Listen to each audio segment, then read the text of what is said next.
여러분, 성경에 좀 한 가지 이상한 예증이 있습니다.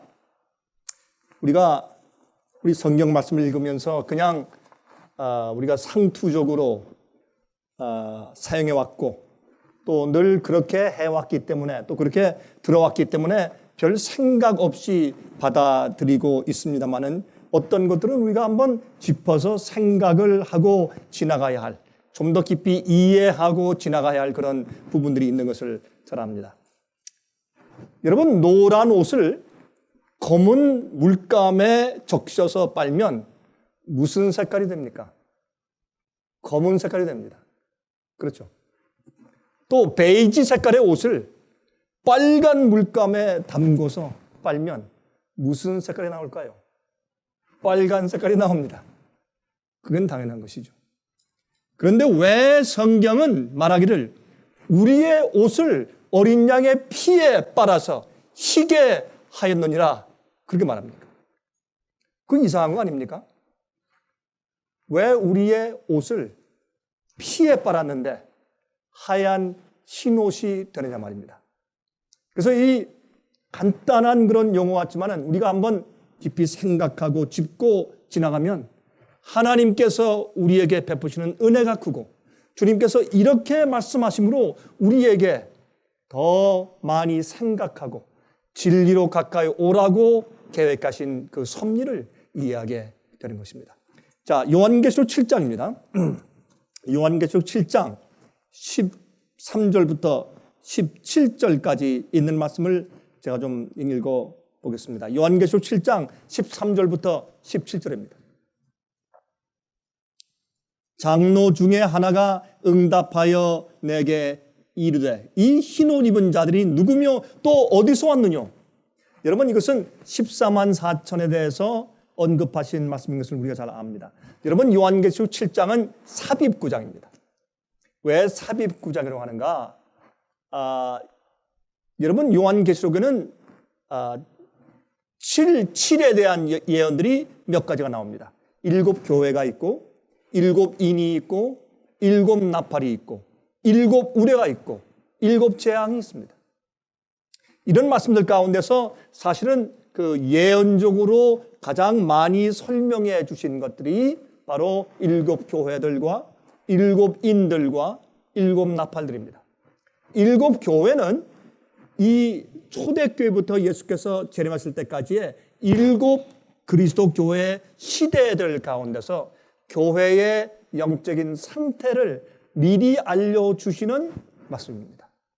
7 인은 그 같은 동 7 시대를 지나가면서 교회 안에 영적인 특징과 또한 밖에서 교회에게 압력을 주는 일 때문에 교회에 어떤 결과가 생기는가, 그래서 하나님께서 인을 치신단 말입니다.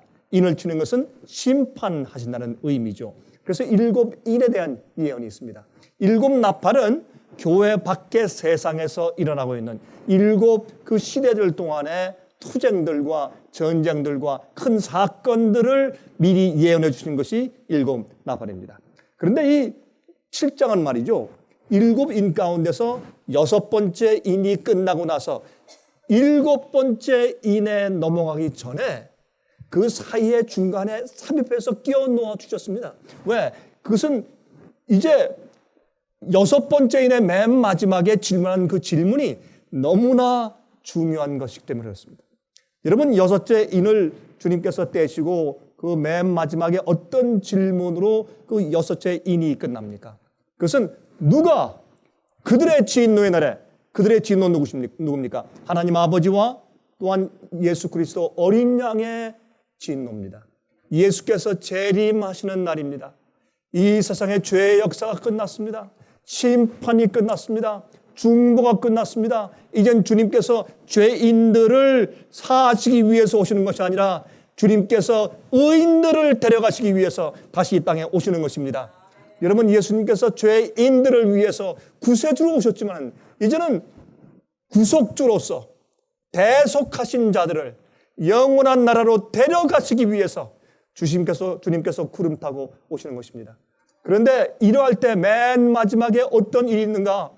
하늘의 궁창이 타서 없어지고 하늘이 두루마리처럼 말려가 버리고 악인들이 산과 바위에게 말하기를 차라리 우리 머리에 떨어져서 우리로 하여금 저 어린 양의 진노에서 우리를 가리우라 라고 소리치는 그런 끔찍한 이야기가 기록되어 있습니다.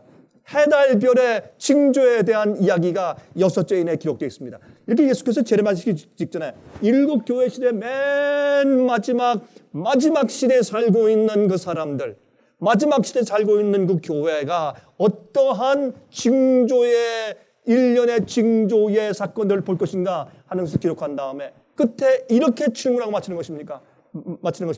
누가 이 진노의 날에 능히 서겠느냐? 여러분, 이 질문은 이 인류들 모두가 각 개인이 심각하게 마음속에 생각하며 답변해야 할 가장 중요한 질문입니다. 누가 예수 그리스도의 재림날에 어린 양의 진노의 날에 설 수 있겠느냐? 여러분, 어린 양이 진노를 부려봐야 얼마나 부리겠습니까? 어린 양, 참 그 가냘프게 생기고 정말 조금만 꽉 쥐어도 죽을 것 같은 그 순진하고 정말 그 연약하게 생긴 하얀 어린 양. 그 어린 양이 무슨 얼굴을 어떻게 했길래 진노의 날입니까? 어린 양의 진노의 날이 무섭습니까? 그것은 다른 것이 아니라 죄의 문제입니다. 예수님의 구원은 우리 속에 있는 죄를 없애시는 하나님의 역사입니다. 그래서 오늘날 많은 교회에 마귀가 퍼뜨려 놓은 잘못된 가르침은 뭐냐면 우리가 죄 가운데서도 구원받는다는 것입니다. 꼭 그렇게 말은 하지 않지만은 그렇게 사람들이 이해하고 위로받고 살 수 있도록 교리를 만들고 그렇게 사람들에게 가르쳐 오는 것입니다. 그래서 여러분, 어린 양이 얼마나 귀엽습니까?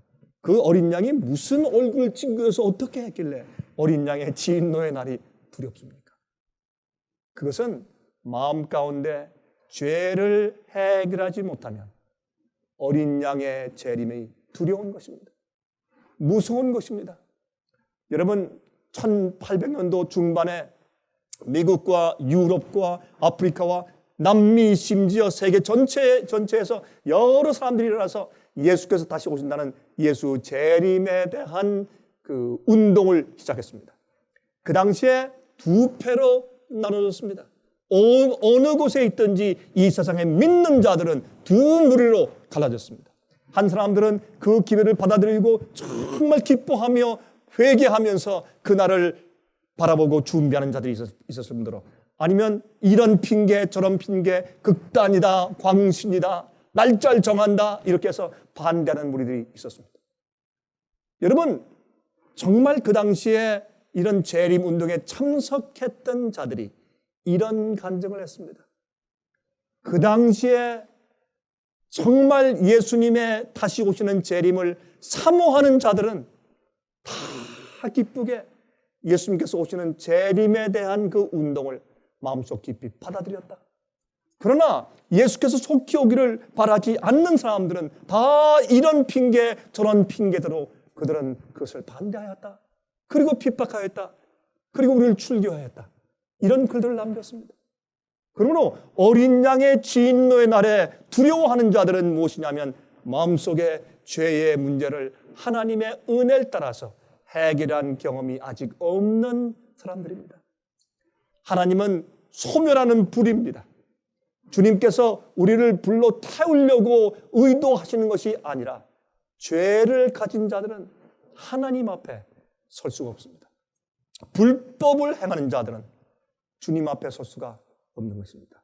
그러므로 여기에 누가 감히 그 어린 양의 진노 날에 설 것이냐 라고 물었을 때 그 7번째 인으로 지나가기 바로 전에 잠깐 한 장, 요한계시록 이 중요한 계시록 가운데서 한 장을 할애해서 삽입 9장을 만들어서 바로 이러한 자들이 그때 산다 라고 설명해 주는 것이 요한계시록 7장입니다.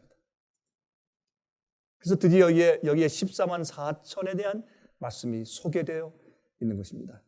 자, 여기 이제 다시 읽읍시다. 장로 중에 하나가 응답하여 내게 이르되 이 흰 옷 입은 자들이 누구며 또 어디서 왔느뇨? 내가 가로되 내 주여 당신이 알리다 하니 그가 나더러 이르되 이는 큰 환난에서 나오는 자들인데 어린 양의 피에 그 옷을 씻어 희게 하였느니라.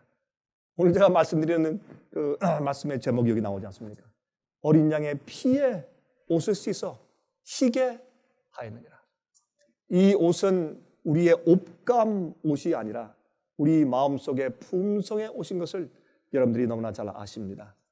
여기도 이렇게 말씀하십니다. 그러므로 그들이 하나님의 보좌 앞에 있고 또 그의 성전에서 밤낮 하나님을 섬김에 보좌에 앉으신 이가 그들 위에 장막을 치시리니 저희가 이 줄이지도 아니하며 목마르지도 아니하고 해나 아무 뜨거운 기운에 상하지 아니할지니. 여기에 이들은 말이죠. 이들은 큰 환난에서 나오는 사람들, 앞으로 죽음을 맛보지 않고 승천할 사람들, 그렇죠? 그리고 특별히 여기 어떤 사람들, 어린 양의 피에 자기 옷을 씻어서 하얗게 만든 사람들, 이런 사람들이 어떤 경험을 할 것인가? 하나님의 보좌 앞에 있는데 하나님께서 그들과 함께 장막을 치시고 그들과 함께 거하신다. 그렇게 기록되어 있습니다. 여러분 아십니까? 요한복음 1장 14절 보시면 요한복음 1장 씀이 육신이 되어 우리 가운데 거하시매 우리가 그 영광을 보니 아버지의 독생자의 영광이요 은혜와 진리가 충만하더라. 하나님께서는 우리와 함께 살기를 원하시죠. 우리와 함께 지내기를 원하십니다. 예수님께서 초림하셨을 때는 실제로 우리가 있는 곳에 오셔서 같이 장막을 치고 사셨습니다. 두 번째 우리를 초청하실 때는 하나님께서 우리에게 오시는 것이 아니라 우리가 하나님께로 갑니다. 그래서 하나님께서 우리와 함께 장막을 치시고 사십니다. 세 번째 우리가 하나님을 만날 때는 하나님과 우리가 이 땅으로 같이 내려옵니다. 그래서 우리가 하나님과 함께 장막을 치고 이 세상에서 새 하늘과 새 땅을 만들고 영원히 삽니다. 이렇게 하나님께서 우리와 함께 장막을 치신다, 텐트를 치신단 말입니다. 같이 거처를 만드신단 말이죠. 그렇죠? 어떤 영어 성경에는 put a tent 그랬어요. 진짜 텐트를 치신다. 그렇게 성경이 번역을 했어요. 그게 올바른 번역입니다. 와서 나 너희와 함께 살고 싶은데 하고 텐트를 가져오시는 겁니다. 근데 여기에 요한복음 1장 14절에 말씀이 육신이 되어 우리 가운데 거하시매, 이것도 어떤 성경 번역에는 우리와 함께 오셔서 우리 곁에서 텐트를 치시고 그렇게 되어 있어요. 그러므로 요한계시록 21장 보면 또 우리와 함께 텐트를 치시고 장막을 치시고 그렇게 기록되어 있는 것을 우리가 볼 수 있습니다.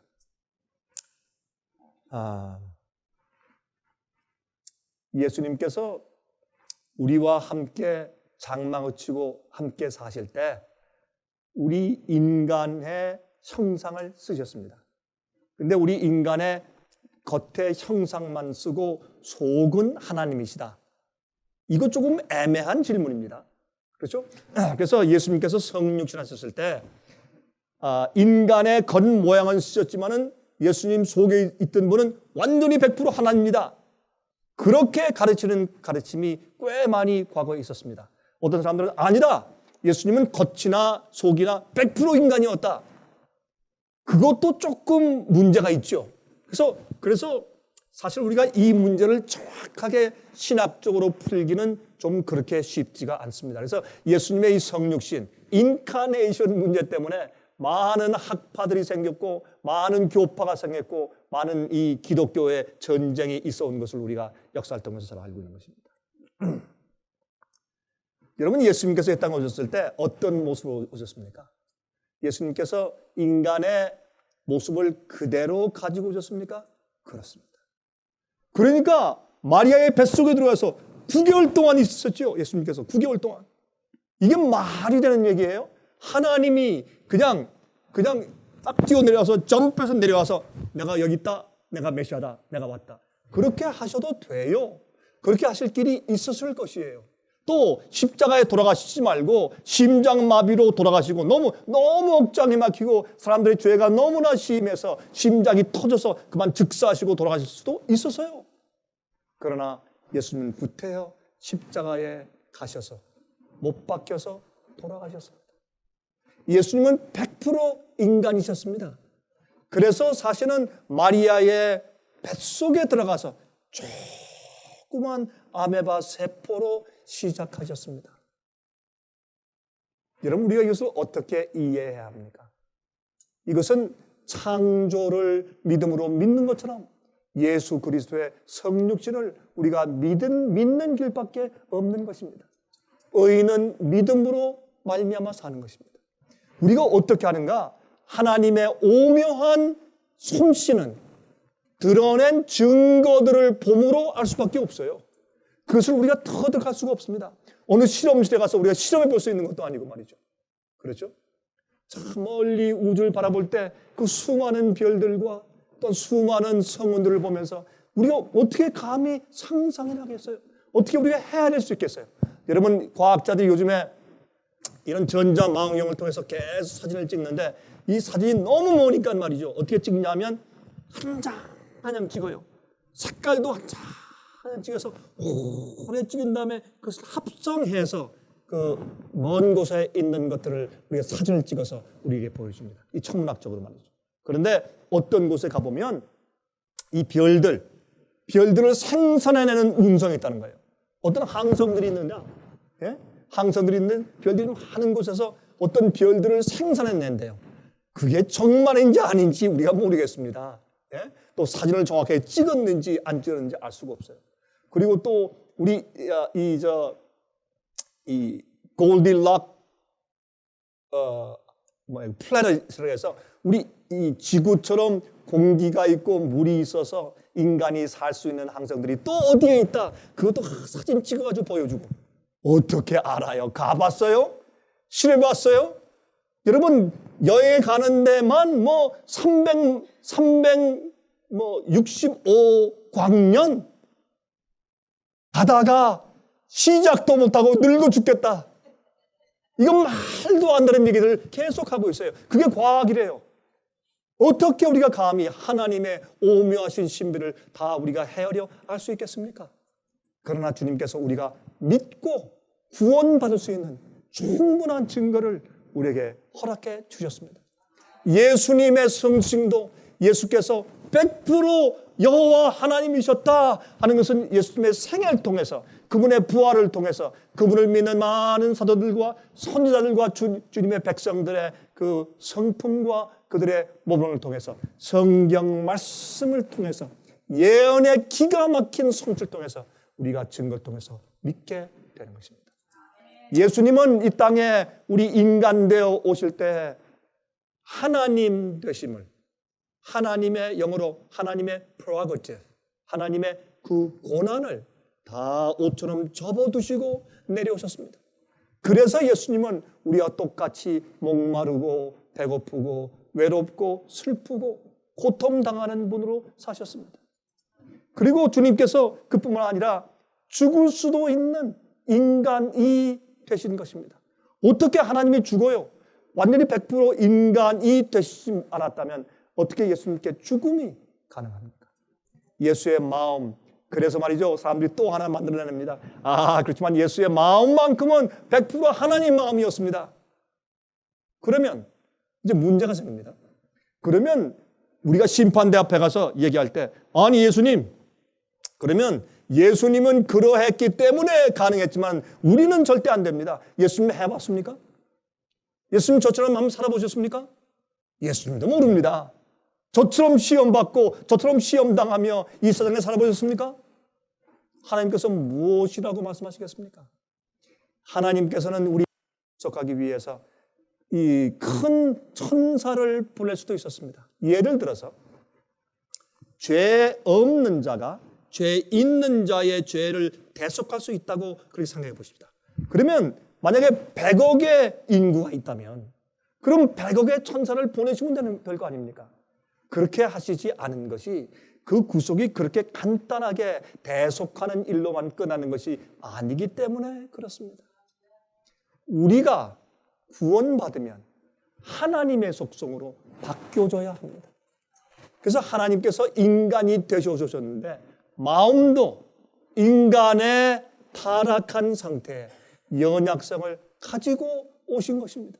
그렇게 해야 나도 너희와 똑같은 길을 걷다가 성령의 충만함으로 나도 승리했다. 그러므로 너희도 할 수 있는 것이야. 이런 모본이 필요한 것입니다. 주님께서는 천사를 보내주시지 않고 하나님 율법을 만드시고 인간을 창조하신 하나님 당신 자신이 이 땅에 오셨습니다. 그리고 우리와 함께 장막을 치고 사셨습니다. 이것이 성육신입니다. 우린 이 사실은 하늘에 구원받아 올라가도 영원토록 또 묻고 또 묻고 또 연구해야 할 그런 주제가 될 것입니다. 여러분, 어떤 때는 우리가 말씀을 연구할 때 이런 사람들이 있죠. 똑같은 걸 또 묻고 말이죠. 이해가 안 되는데요. 또 오늘 이해한 다음에 그 다음에 또 와서 또 묻고 좀 그렇게 답답한 사람들이 있겠죠. 그렇죠? 또 우리가 알고. 근데 우리가 하늘에 올라가면 다 그러한 자들이 될 것입니다. 왜? 우리가 도무지 이해할 수 없는 하나님의 신비와 오묘를 알기 위해서 우린 영원토록 배울 것입니다. 저는 예수님의 마음을 알기 위해서 저는 영원토록 배우기 원합니다. 주님의 희생을 알기 위해서 전 영원토록 질문들을 퍼붓길 원합니다. 하나님의 은혜와 하나님의 희생이 도대체 어디에서 어떻게 나온 것인지 알고 싶어서 저는 계속해서 물을 것입니다. 여러분, 저는 노아를 만나면 전 물어볼 것이 있고 바울을 만나면 물어볼 것이 있습니다. 요셉을 만나면 전 꼭 물어볼 것이 있습니다. 성경에 기록되지 아니한 어떤 것들에 대한 호기심이 제 마음을 자극하기 때문에 그렇습니다. 하나님은 무한하신 분입니다. 그 하나님이 우리와 함께 장막을 치시고 사시겠다. 근데 어떤 자들과 함께 사시는가? 어린 양의 피에 그들의 옷을 씻어서 하얗게 만든 자들과만 사신단 말이에요. 예수님께서 이 땅에 재림하셔서 데리고 가시려고 하는 자들은 분명한데 그들이 옷을 희게 빤 자들입니다. 세탁비누가 아니라 어떤 기가 막힌 그런 물이 아니라 정말 예수 그리스도의 흘리신 보혈의 피로 씻어서 하얗게 된 성품입니다. 그들의 생각과 의도와 소원들이 하얗습니다. 깨끗하고 순결합니다. 요한계시록 21장의 말씀 제가 생략하겠습니다. 여기에도 보면 3절에 이런 말씀이 있어요. 내가 들으니 보좌에서 큰 음성이 나서 가로되 보라 하나님의 장막이 사람들과 함께 있음에 하나님이 저희와 함께 거하시리니. 이건 놀라운 얘기 아닙니까? 하나님의 장막이 우리와 함께 거해요. 여러분, 이 대목은 이 새 예루살렘 성이 그 안에 의인들이 타고 있고 또 예수님께서 하얀 보좌 위에 들리어서 계시고 그 주위에 천천만만 천사가 크게 옹이하면서 하늘에서 이 땅에 내려오는데 그 내려오는 것을 마치 신부가 신랑을 위해서 단장한 것 같다고 아름답다고 표현했어요. 사도 요한은. 그것밖에는 더 이상 아름다운 것을 이 사도 요한은 표현할 수 없었기 때문에. 그런데 와서 우리와 함께 장막을 치시는데 하나님 말이죠. 한번 장막을 치신 다음에 거두어서 가버리신 분이 아니에요. 이 땅에 내려오신 다음에 우리와 함께 사시면 이 지구가 우주의 중심부가 될 것입니다. 자, 제가 이 얘기를 시작하면 또 한참 지나가니까 제가 생략하고 계속 가십니다. 자, 피가 어떻게 죄를 씻습니까? 어떻게 피가 죄를 씻습니까? 요한계시록 1장 5절과 6절을 보면 다음과 같은 말씀이 있어요. 또 충성된 증인으로 죽은 자들 가운데서 먼저 나시고 땅의 임금들의 머리가 되신 예수 그리스도로 말미암아 은혜와 평강이 너에게 있기를 원하노라. 우리를 사랑하자 그의 피로 우리 죄에서 우리를 해방하시고 그 아버지 하나님을 위하여 우리를 나라와 제사장으로 삼으신 그에게 영광과 능력이 세세토록 있기를 원하노라. 아멘. 여기에 보니까 그의 피로 우리 죄에서 우리를 해방하시고, 여기에 그의 피로 우리 죄에서 우리를 사하시고가 아니에요. 우리를 해방하시고. 여러분, 예수님의 피는 우리의 죄의 기록을 지우고 용서하실 뿐만 아니라 우리를 죄의 권세와 파워와 현재 힘에서 해방하세요. 다시는 죄가 우리를 주관하지 못하게, 우리가 죄의 노예가 되지 않고 의롭게 살 수 있도록 해방하세요. 여러분, 제가 용서의 파워라는 제목으로 한번 말씀을 드린 적이 있죠. 여러분, 하나님의 말씀은 말씀하시면 그 말씀은 창조의 능력 있는 말씀이기 때문에 우리가 말하는 거하고 달라요. 내가 당신을 용서합니다 하는 말과 내 죄가 사함받았느니라 하는 두 가지 말은 다른 뜻이에요. 다른 것이에요. 우리가 서로에게 내가 당신을 용서합니다 하면 마음에 평안을 주고 기쁨을 주고 고맙고 그럴 수는 있어요. 그러나 우리의 죄책감에서 우리를 해방할 수 없고, 또한 우리가 잘못한 그 부족함, 연약성에서 우리를 해방시킬 수가 없는 것입니다. 그러나 예수께서 내 죄가 사함받았느니라 할 때 그 사함은 그의 죄의 기록과 그가 실수한 것들을 용서하실 뿐만 아니라 그 죄들이, 그가 범한 죄들이, 또 그가 가지고 있는 죄책감 때문에 생겨난 모든 부산물들과 모든 잘못된 것들, 그 육체 가운데 있는 모든 것들까지 주님께서 치료하시고 해결해 주시는 것입니다. 이것이 용서입니다. 용서의 파워가 그것입니다. 우리가 하나님께 용서받는 것은 내가 잘못한 것들, 기록들을 용서받기 때문에 내가 의롭게 되었다 감사합니다 하고 끝나는 것이 아닙니다. 그것이 아니라 주님께서 내 속에 그 죄를 짓게 만들었던 그 힘과 또 죄를 지어왔기 때문에 생긴 죄 습관들이나 연약성들에서 우리를 해방시켜 주시는 것입니다. 이것이 하나님의 용서입니다. 이것을 무엇으로 하신다? 피로 하신다. 피로 하신다. 그렇게 말씀되어 있는 것입니다.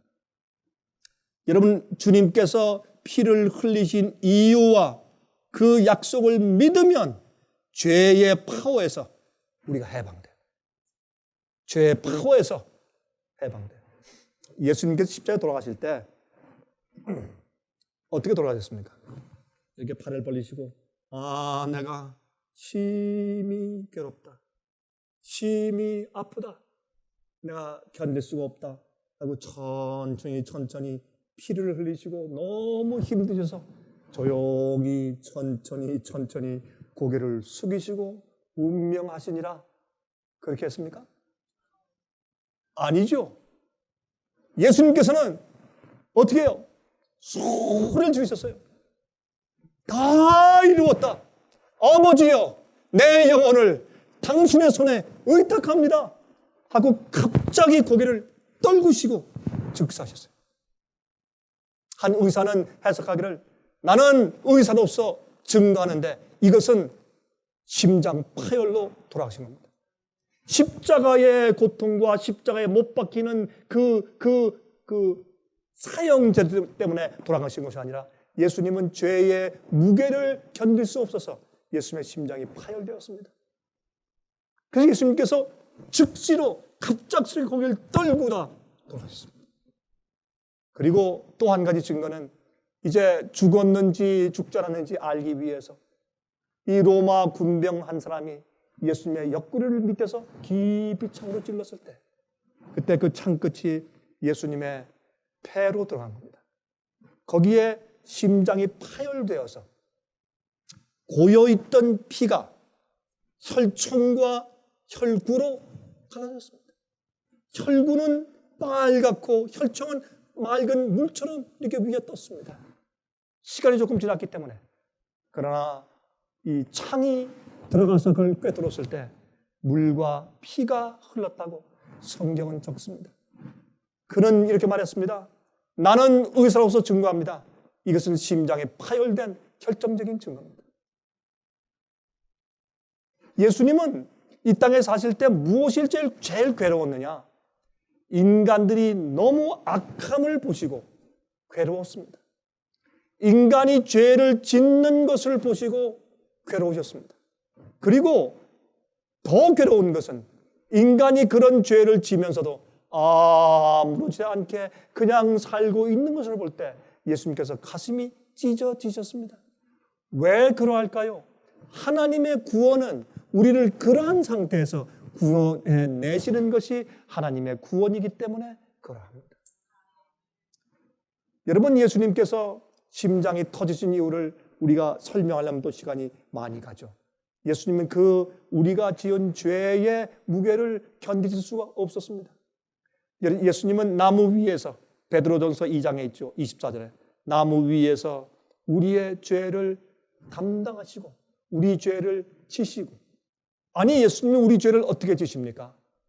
여러분, 우리가 죄를 졌을 때, 범죄했을 때 우리가 부모님께 어떤 새빨간 거짓말을 했습니다. 그런데 들켰어요. 아니면 들킬 것 같은 분위기에 있을 때 우리가 얼마나 가슴이 두근거립니까? 그렇죠? 또 막 뒤에 식은땀이 나고, 그렇죠?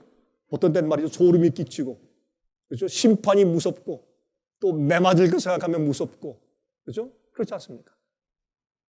여러분, 그런 식으로 우리가 그저 이런 죄를 지었을 때 우리 육체의 어떤 반응들이 생기는 것입니다. 그런데 예수님께서 그런 모든 인간들이 지은 모든 죄악들을 마치 예수님 당신 자신이 그렇게 죄를 저지른 것처럼, 지은 것처럼 주님께서 담당하시고 받으신 겁니다. 우리가 지은 모든, 자, 몇 명이야? 84억 2천 명이야? 그래, 그럼 84억 2천 권의 책을 가져와라. 내가 대신 질게. 이것이 아니었단 말입니다. 예수님이 우리의 죄를 담당하신 것은 예수님의 capacity, 예수님의 지시는 그 용량은 우리보다 훨씬 컸어요. 예수님께서 우리와 다른 점이 있습니까? 다른 점이 있습니다. 예수님 100% 인간이었으나 그러나 예수님은 100% 또 하나님이셨어요. 그러나 하나님의 권한을 다 가지고 사신 것이 아니라 예수님은 인간의 입장 그대로 이 땅에 사셨습니다. 물론 예수님께서 원하시면 금방 여호와 하나님으로 0.1초 내에 돌아갈 수 있는 권한이 있으셨으나 그렇게 하지 않으셨습니다. 그리고 인간의 죄를 지실 때 말이죠, 그냥 형식적으로 문자적으로 책에서 쓰는 그런 식으로 무슨 은행에서 장부에 기록하듯이 그렇게 지신 것이 아니라 우리가 범죄했을 때 예수님이 실제로 당신 자신이 그렇게 한 것처럼 우리 죄를 대신 지신 것입니다. 예수님과 우리의 다른 또 하나의 큰 차이가 무엇인가? 예수님의 용량은 우리 마음속의 용량보다 너무나 큽니다. 저는 요즘에 이 문제가 제 마음에 명상 가운데 하나입니다. 명상의 주제들 가운데 하나입니다. 어떻게 예수님의 마음이 그렇게 크셨을까? 인간으로 사시면서도 예수님의 마음은 어쩌면 그렇게 크셨을까? 베드로를 용서하시고 가룟 유다를 불쌍히 여기신 예수님의 마음을 내가 어떻게 하면 이해할 수 있을까? 어떻게 하면 닮을 수 있을까? 뻔히 어떻게 할 것을 아시면서도 신뢰해 주신 그 예수님의 도량을 내가 어떻게 이해할 수 있을까? 인간의 죄를 지실 때 마치 당신 자신이 그렇게 죄를 지신 것처럼 다 끌어안을 수 있는 그 예수님의 그 마음의 크신 용량을 내가 어떻게 하면 이해할 수 있을까? 참 쉽지 않습니다. 예수님은 그런 분이었습니다. 예수님은 겟세마네 동산에서부터 우리 인간의 죄를 지기 시작했습니다. 너무 힘들기 때문에 그때부터 벌써 심장이 파열될 수 있었으므로 예수님께서 기도했습니다. 아버지시여, 아버지시여, 할 수만 있으면 이 잔을 내게서 옮겨주십시오. 예수님 죽을 것 같으니까. 인간의 그 악한 생활들과 죄를 마음대로 편하게 짓는 생활들을 보면서 예수님은 일생 동안 가슴이 아파왔습니다. 예수님이 어렸을 때 청년 때 계속해서 가슴이 아파왔습니다. 그것이 제일 예수님께 고통을 주는 일이었습니다. 그런데 십자가에서 겟세마네 동산에서 그것을 실제로 지기 시작했을 때 예수는 그 무게 때문에 견딜 수가 없었습니다. 어느 한 시점에 가서 그 용량이 그렇게 크신 예수님의 마음과 이 배 속에 들어있는 심장까지도 터져버리고 말았습니다. 죄의 무게 때문에. 그래서 흘러나온 것이 피와 물입니다. 우린 그것을 상징하기 위해서 어떻게 합니까? 물로 침례받고 불로 침례받습니다. 물로 우리 죄의 겉을 씻지만은 예수님의 불의 침례를 받아야 합니다. 우리 속에 있는 모든 것이 정결케 되는 것입니다. 여러분이시요, 우리가 피를 생각하면, 예수님의 피를 가만히 이해하면 우리 속 사람을 씻습니다. 이 세상의 어떤 것도 우리를 그렇게 회개시킬 수 없으면 이 세상의 어느 것도 우리를 양심해서 그렇게 거룩하게 만들어둘 수가 없는 것입니다. 그것은 예수님의 피를 통해서만 가능합니다. 성경에 말씀하기를 피 속에 생명이 있다고 했습니다. 정말입니다.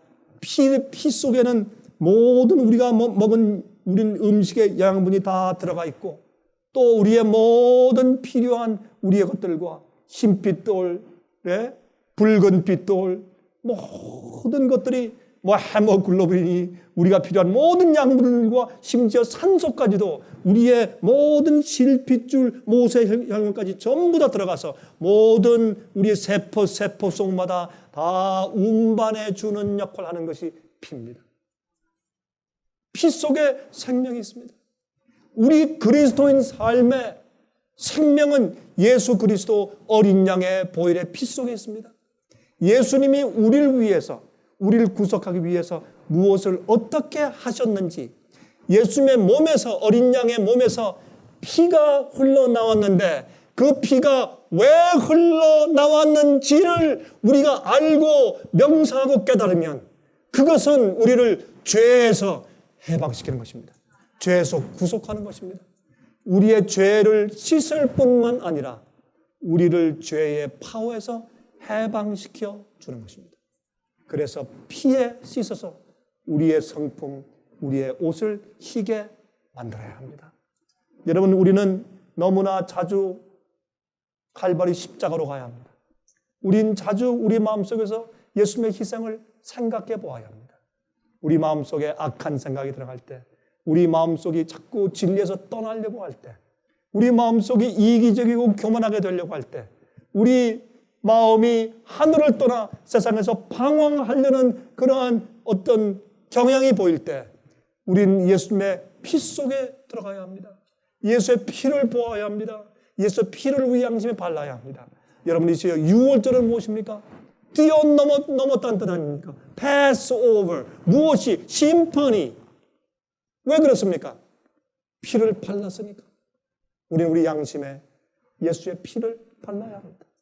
하나님의 심판이 지나가는 피로 죄에서 해방된 자들이, 그래서 깨끗하게 된 자들이 예수님의 재림날에 능히 설 수 있게 되는 것입니다. 여기 히브리 9장 9절부터 15절에 이런 말씀이 있습니다.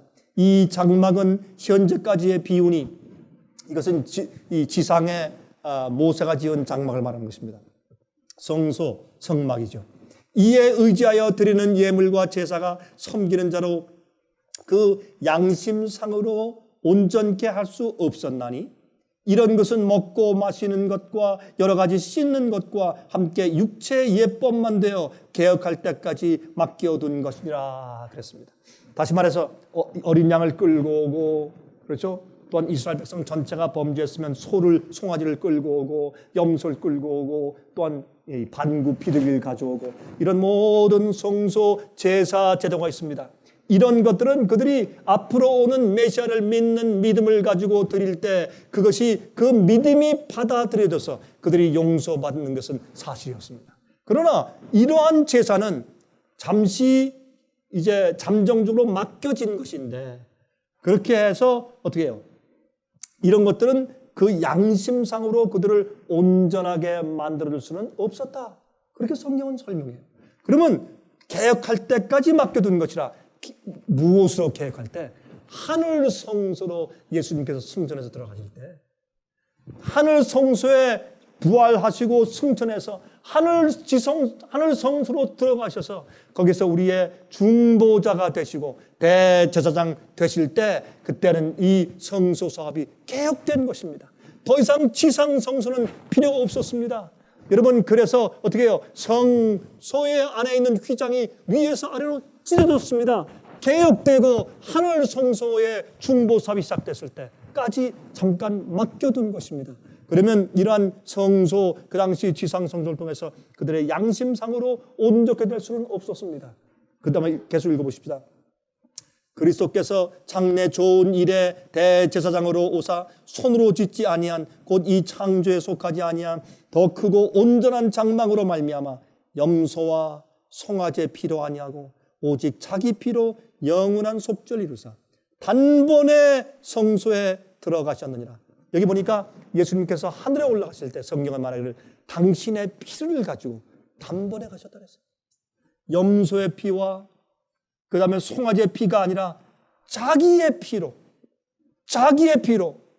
만약에 그냥 피로 용서받는 것이라면, 여러분, 그것으로 구원이 끝나는 것이라면 지상 성소에서도 그것이 이루어졌어야죠. 그러나 성경은 말하기를 그것이 아니고, 그것은 예수님께서 당신의 피를 가지고 하늘 성소에 들어가셔서 우리의 구속 사업을 이루시는 것에 대한 어떤 하나의 대표요, 상징이었단 말입니다. 왜? 그런 피 가지고는 안 되니까. 여러분, 저를 구원하기 위해서 수백 명이 나를 위해 대신 피를 흘린다고 해도 그것은 제 영혼을 구원할 수 없는 것입니다. 예수 그리스도의 보혈의 피만 가능한 것입니다. 왜냐하면 이 피 속에 있는 의미가 너무 크기 때문에, 피가 우리의 영적인 생의 모든 세포마다 우리의 활력을 제공하고 찬송할 수 있는 마음을 주고 기도할 수 있는 영혼을 주고, 그렇죠? 말씀을 전할 수 있는 능력을 주고 성령의 은혜를 우리 마음 가운데 받아들이게 하고, 여러분, 우리의 모든 세포마다 피가 양분을 날라다 주는 것처럼 예수 그리스도의 피의 보혈의 은혜가 우리를 살게 하는 것입니다. 주님의 피를 명상하고 주님의 피를 깨닫고 알게 될 때, 더 깊이 주님의 희생의 의미를 이해하게 될 때 우리는 사는 것입니다. 그러면 어떻게 됩니까? 우리 양심의 생각이 깨끗해집니다. 우리와 의도와 소원이 깨끗해지고 우리가 살려는 계획이 깨끗해집니다. 죄를 미워하게 됩니다. 하나님을 온 마음을 다하여 사랑하게 됩니다. 하늘을 그리워하게 됩니다. 이 세상에 더 오래 있기를 원치 않게 됩니다. 주님 오신다라는 말을 들으면 너무너무 내 마음이 기쁘고 즐거운 것입니다.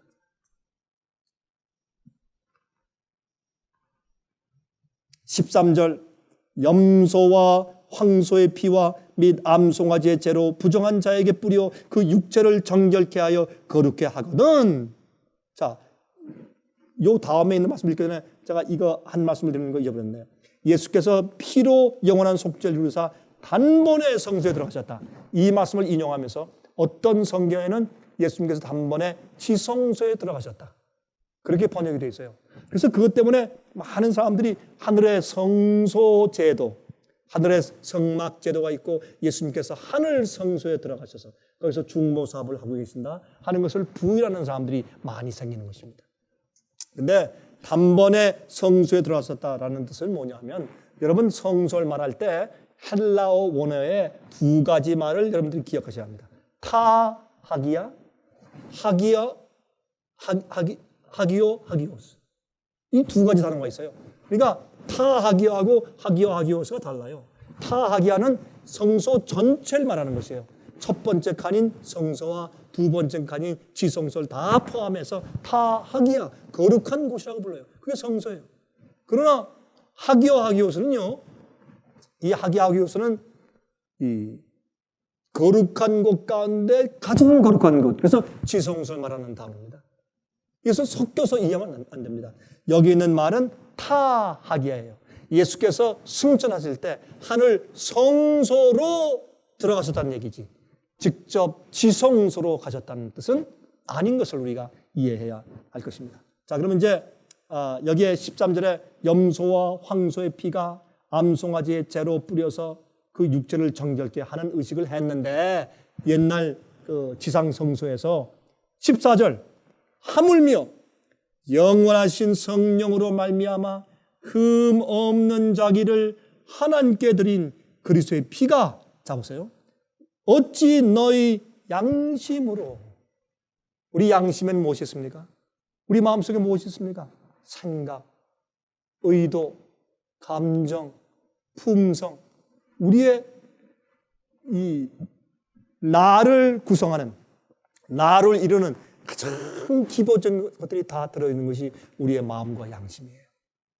그렇죠? 자, 우리의 이 그리스도의 피가 어찌 너희 양심으로 죽은 행실에서 깨끗하게 하고 살아계신 하나님을 섬기게 못하겠느냐? 자, 여기 보니까 우리가 구원받는 것이 뭐예요? 우리가 씻는다. 우리의 흰옷을 예수님의 피에 씻어서 하얗게 했다라는 것은 무슨 뜻입니까? 우리가 양심으로, 우리의 생각 구조에서, 우리의 감정의 구조에서 어떻게 해요? 죽은 행실에서 깨끗하게 만들어야 돼요. 우리의 속사람을 깨끗하게 만들어줘야 돼요. 그리고 죽은 행실에서 깨끗하게 만들어줘야 돼요. 생각과 행동에서. 그렇죠? 믿음과 행실이죠. 이 두 가지를 다 정결하고 깨끗하게 만들어 주어야 합니다. 그리고 살아계신 하나님을 섬기게 못하겠느냐? 그렇게 씻은 다음에 우리의 삶은 하나님을 섬기는 삶으로 바뀌어져야 합니다. 우리의 모든 삶이 하나님을 중심으로, 하나님을 첫째로 하는 그런 삶이 되어야 합니다. 그러므로 여기에는 믿음으로 말미암는 의를 피에 씻는다는 흰옷으로 얼마나 간단하게 이렇게 다시 또 해석을 해 주셨는지 모릅니다. 이를 인하여 그는 새 언약의 중보니 이는 첫 언약 때에 범한 죄를 속하려고 주구사 부르심을 입은 자로 하여금 영원한 기업의 약속을 얻게 하려 하십니다. 여러분, 여기에 새 언약이 무엇입니까? 새 언약은 예레미야 31장 또 에스겔 36장에 구약에 이미 기록해 놓은 것이죠. 우리 마음에 하나님의 법을 기록해 주시는 것입니다. 우리 딱딱한 마음을 부드러운 마음으로 변화시켜 주시는 것입니다. 그것을 구약 성경에는 어떻게 표현했느냐? 우리의 stony heart, 돌 같은 마음을 fish heart, 물고기처럼 아주 말랑말랑한 마음으로 바꿔주겠다. 그렇게 히브리 말에는 표현했어요. 돌의 마음이 아니라 물고기 마음. 그래서 예수님은 새 언약의 중보다 그렇게 말씀하십니다. 그것이 새 언약입니까? 새 언약은 우리 마음 속에서 이루어지는 것입니까? 오늘날 이 새 언약 시대에 살고 있는 많은 그리스도인들이 옛 언약에 살고 있는 것은 그들은 바로 피로 정결케 된 경험이 없기 때문에 그렇습니다. 그들은 진리를 알고 혹시 교리를 알고 또 의식을 행할지 모르지만 그러나 예수님의 피에 그들의 마음을 적셔서 양심으로 정결케 된 경험이 없어요. 요한계시록 12장 11절입니다. 또 여러 형제가 어린 양의 피와 자기의 증거하는 말을 인하여 저를 이기었으니 그들은 죽기까지 자기 생명을 아끼지 아니하였도다. 이게 무슨 말입니까? 어린 양의 피와 자기의 증거하는 말로 마귀를 이겼어요. 여러분이 이 말씀을 원어 성경의 뜻을 그대로 직역한다면 이렇게 할 수 있어요. 피 때문에, 피에 기초해서 어린 양의 피에 의거하여, 그렇게 번역할 수 있어요. 그러니까 어린 양의 피로 이겼다. 무슨 말이에요? 어린 양의 피의 약속을 주님께서 내 죄를 사하셨다라는 믿음으로 증거하는 것입니다. 또 그 어린 양의 피가 내 양심을 깨끗하게 씻었다. 나를 죄의 파워에서 해방시켜 주셨다라는 증거입니다. 근데 그 증거를 어떻게 해요? 나의 말로 증거해야 돼요. 예수님의 피와 또한 자기의 증거하는 말을 인하여 나는 예수를 믿는다, 예수님 오신다, 믿어라 하는 설교의 증거가 아니라 어린 양의 피의 체험을 자기의 언어, 말로 증거한단 말이에요. 다시 말해서 예수님의 피에 의거하여 예수의 피를 믿는 그의 믿음을 자기 말로 표현하고 증거함으로 그들이 어떻게 해요? 마귀를 이겼다. 그렇게 말씀을 하는 것입니다. 그들의 이 믿음의 증거의 간증을 통해서 그들이 이겼다고 했습니다. 여러분, 우리 자신에게는 승리하는 힘이 없습니다. 그러나 성경은 말하기를 이기는 자는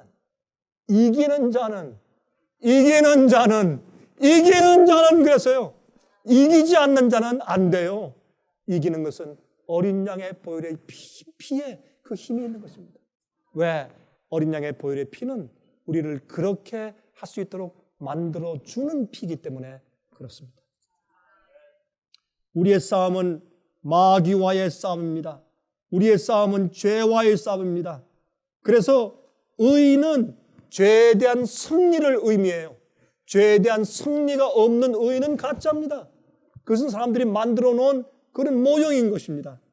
예수님의 대속의 피, 예수님의 구원의 은혜, 예수님의 십자가의 사랑의 힘으로 우리가 이기는 것입니다. 그것을 체험했을 때 오는 우리의 간증은 남다른 것입니다.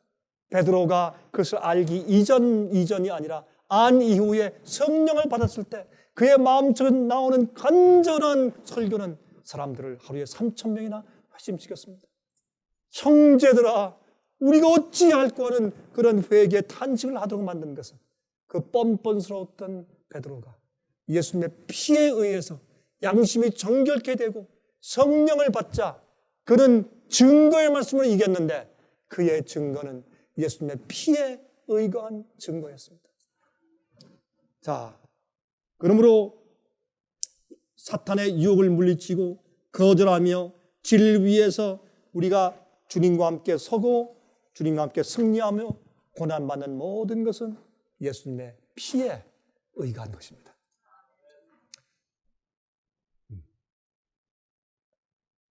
여러분, 이제 끝으로 말이죠.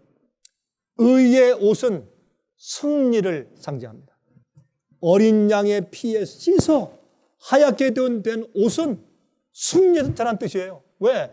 예수님의 피에 의거해 살았고 예수의 피에 의거해 승리했는데 승리하지 않는다는 것은 있을 수가 없는 것이에요. 그래서 여기에 이렇게 말씀을 했습니다. 요한계시록 6장 9절부터 11절입니다. 다섯째 인을 떼실 때 내가 보니 하나님의 말씀과 저희의 가진 증거를 인하여 죽임을 당한 영혼들이 제단 아래에 있어 큰 소리로 불러가로되 거룩하고 참되신 대주제여 땅에 거하는 자들을 심판하여 우리 피를 신원하여 주지 아니하시기를 어느 때까지 하시려나이까 하니, 여러분 여기에 피가 소리를 지르는 것은 이건 상징이죠. 죽은 영혼들이 가서 소리 지르는 것이 아닌 것을 알죠. 여러분 그 가인과 아벨의 얘기를 알지 않습니까? 가인이 아벨을 쳐 죽였습니다. 그때 하나님께서 말씀하기를 가인아 내 동생 아벨의 피가 땅에서 소리 지른다. 그것은 진짜 피가 소리를 지르는 것이 아니라 상징적으로 주님께서 말씀하신 것이죠. 이것도 마찬가지입니다. 큰 소리로 불러가로되 거룩하고 참되신 대주제여 땅에 거하는 자들을 심판하여 우리 피를 신원하여 주지 아니하시기를 어느 때까지 하시려나이까 하니 각각 저에게 흰 두루마기를 주시며 가라사대 아직 잠시 동안 쉬되 저희 동무종들과 형제들도 자기처럼 죽음을 받아 그 수가 차기까지 하라 하시더라. 여기 보니까 중세기 때 수많은 사람들이 이렇게 죽음을 당했습니다. 그러나 마지막 시대, 마지막 짐승의 표의 환란에 마지막 큰 환란이 있을 때 또 많은 순교자들이 있을 것입니다. 그 순교자들의 숫자가 중세기에 죽임당한 그 많은 순교자들의 숫자를 다 채워서 수요가 차면 예수께서 오시는 것입니다. 여기 보기를 각각 그들에게 흰 두루마기를 주시며, 왜 그렇습니까?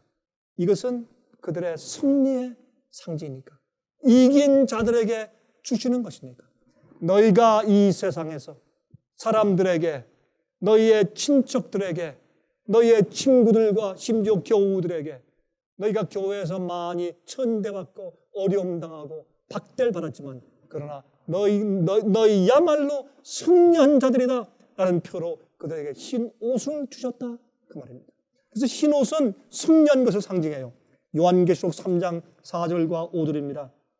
그러나 사대에 그 옷을 더럽히지 아니한 자 몇 명이 내게 있어 흰 옷을 입고 나와 함께 다니리니.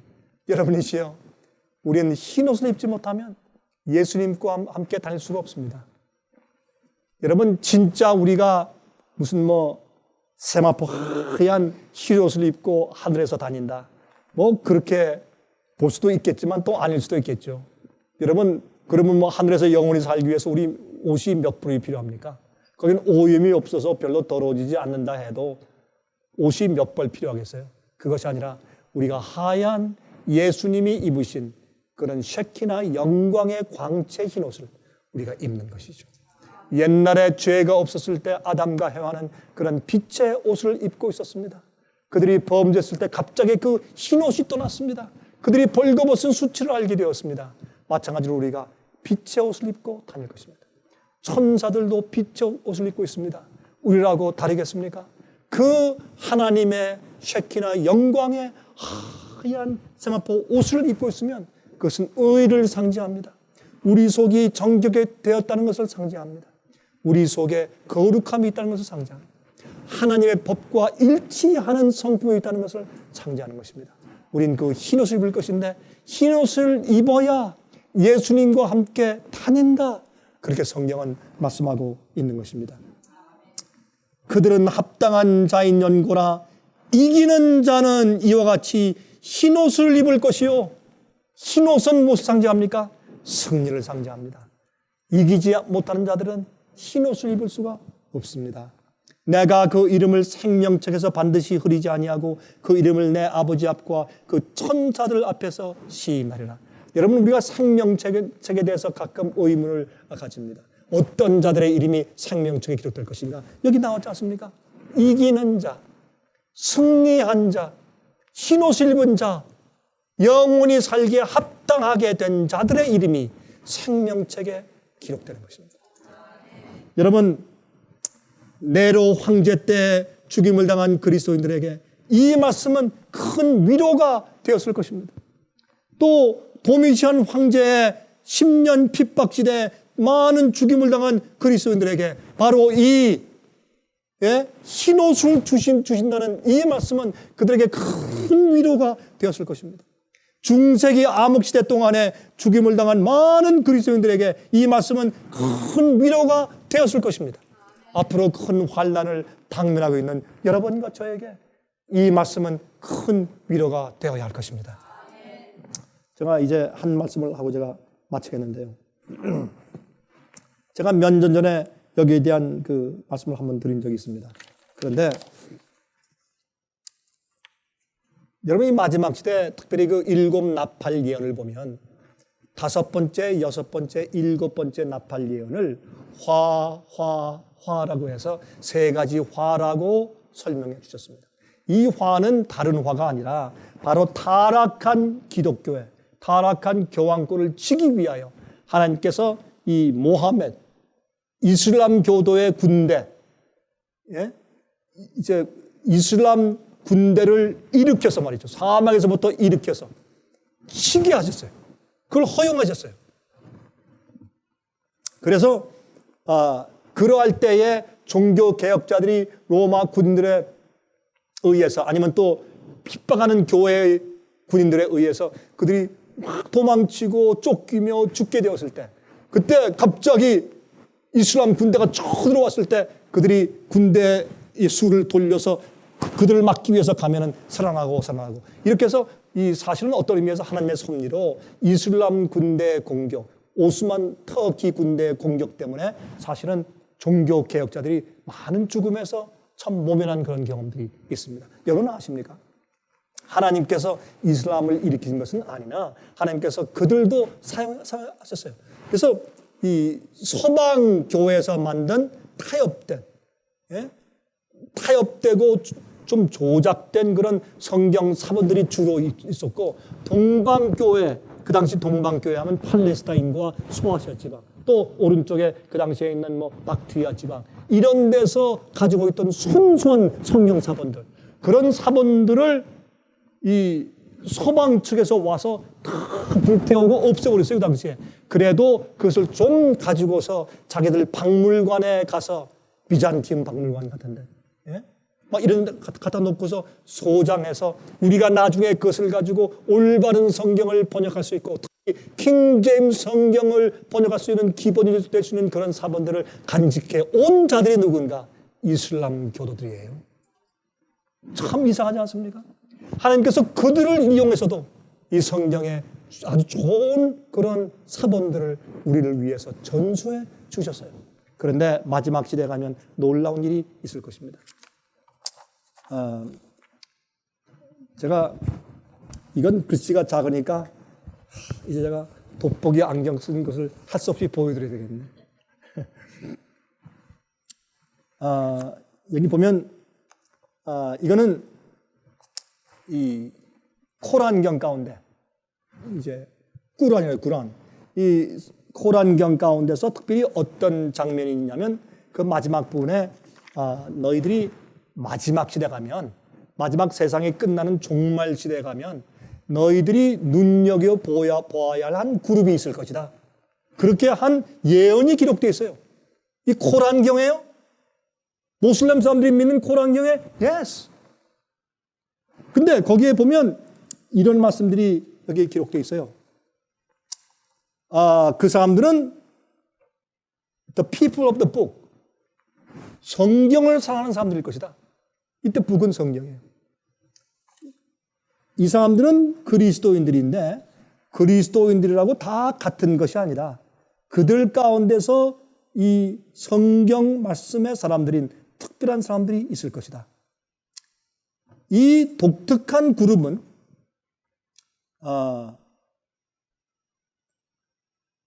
그들은 의롭다고 불려질 것인데 그들은 이 잘못된 일들은 하지 아니한다. 그들은 정말 의로운 사람들일 것이다. 이렇게 표현됐어요. 그리고 흥미있는 것은 말이죠. 여기에 어떤 말씀이냐면 이 사람들은 이 주일 중에 끝날을 지키는 사람들이다. 여러분, 일, 월, 화, 수, 목, 금, 토, 제 7일입니다. 이게 주일 중에 the last day예요. 끝날이에요. 여기 볼 때 이 독특한 사람들은 주일 중에 끝날을 지키는 그룹일 것이다. 그리스도인들, 예수를 믿고 성경을 믿는 사람들 가운데 그런 독특한 그룹이 있을 텐데 그 사람들을 눈여겨보아라. 이렇게 돼 있어요. 여러분 흥미있습니까? 아주 흥미있는 얘기예요. 그리고 말이죠. 또 여기 이제 보면 그들은 잘못된 것들을 금하는 사람들일 것이다. 근데 여기에서 이 사람들이 잘못된 것이라는 것을 무엇을 포함하느냐? 우상숭배. 여기 보면 심지어 마리아 숭배하는 것까지도 언급되어 있어요. 우상숭배를 안 하는 사람들이고 그들은 담배를 피지 않고 술을 마시지 않고 그들은 돼지고기를 먹지 않고 그래서 성경에 말씀한 하지 말라는 wrong, 잘못된 것을 하지 않는 사람들일 것이다. 이런 말씀들이 다 여기 다 기록되어 있어요. 참 놀라운 얘기가 기록되어 있는 것을 볼 수 있어요. 그리고 그들은 의로운 자들일 것인데 그들이 의로운데 그들은 온 마음과 뜻과 정성과 목숨을 다하여 하나님을 제일 사랑하는 자들일 것이다. 그건 뭐예요? 하나님의 계명을 지키는 거예요. 예수께서 그렇게 했지 않습니까? 예? 두 계명의 강령을 말씀하실 때 그렇게 하셨어요. 여러분 놀라운 얘기가 여기 기록되어 있는 것을 우리가 볼 수 있어요. 그리고 여기에 하나님이 예수를 보내어서 마리아의 아들 되게 하시고 또 이 율법을 확정하고 더 온전케 하고 또 복음을 사람들에게 주기 위해서 예수를 먼저 보내셨다. 이런 말씀까지 코란경 이 어떤 부분에 기록된 걸 여러분 아십니까? 이거 사실입니다.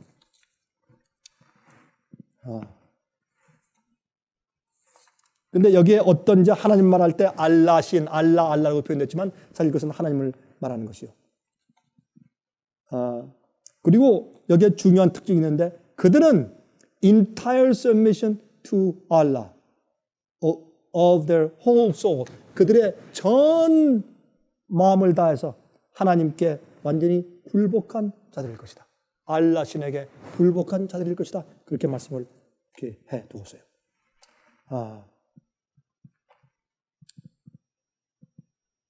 그 다음에 그들은 이 예수가 곧 다시 온다는 것을 믿고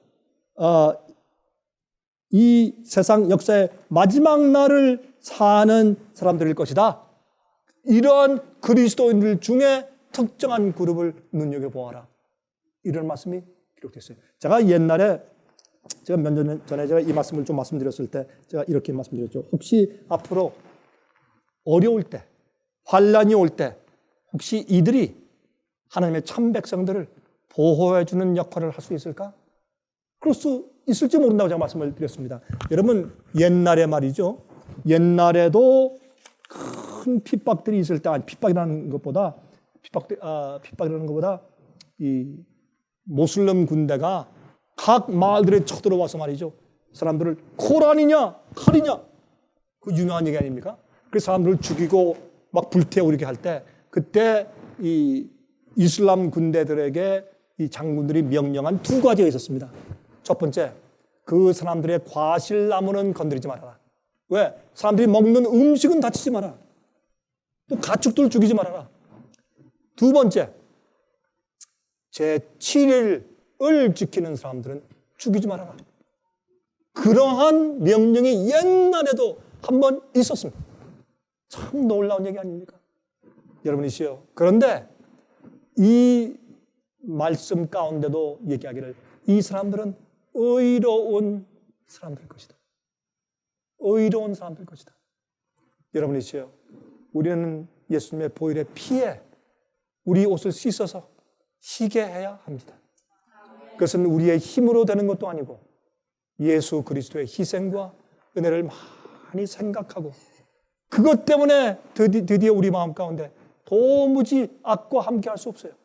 도무지 마귀의 제안과 제시에 협력할 수 없게 되어버리는 것입니다.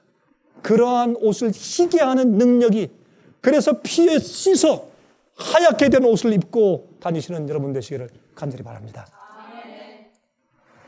기도하겠습니다. 자비하신 하늘에 계신 우리 아버지 하나님, 우리가 간절히 소원합니다. 주께서 말씀하신 것처럼 피에 씻어 우리의 성품을 희게 해 주시옵소서. 우리의 생각과 우리의 습관들과 우리의 말과 우리의 모든 것들을 어디에 무엇으로 씻어도 정결케 할 수가 없습니다. 거룩하게 될 수가 없습니다. 하나님, 그러므로 우리가 십자가의 보혈 앞에 나갑니다. 생각하고 또 곱씹어 보고 우리가 명상하여 주님의 은혜와 사랑과 희생이 무엇인지를 깨닫기를 원합니다. 그리하여 그 피가 우리의 양심을 씻어서 하나님을 올바로 섬기게 되기를 소원합니다. 주여, 저희를 저희 죄에서 구원해 주시고 저희를 의롭게 해 주시옵소서. 살아계신 예수 그리스도의 거룩하신 이름으로 간절하게 기도합니다.